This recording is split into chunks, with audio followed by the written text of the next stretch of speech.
chất lan ký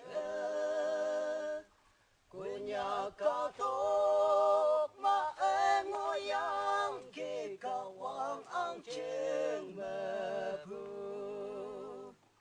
tên như nạc sĩ sẽ phải chém nắng chơi hay nấu cho nó sẽ Krista nạc sĩ tên man ang pa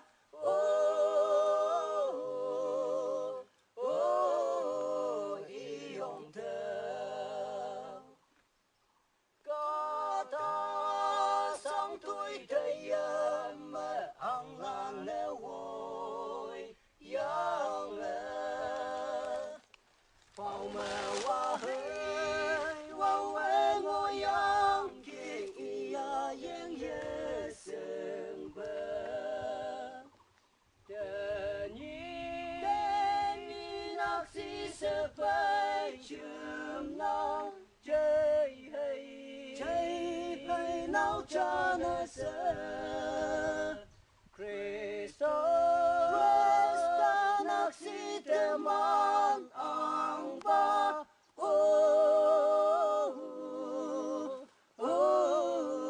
iyong thơ mà để kino man ang trên cả tộc như ang ba lan cả hoàng lại bên nhân nè ngô bu ki imu thơ man ang ba tên như nạc sĩ sẽ phải chìm nắng chơi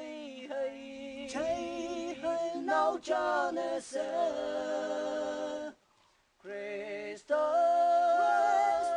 nạc sĩ tên man ang ba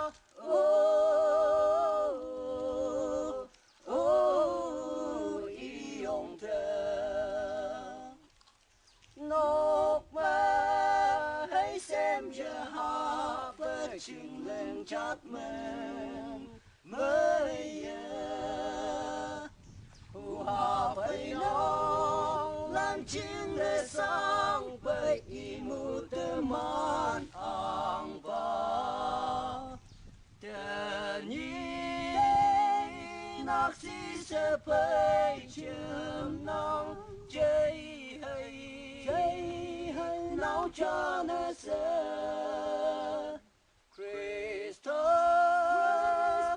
nạc sĩ tên man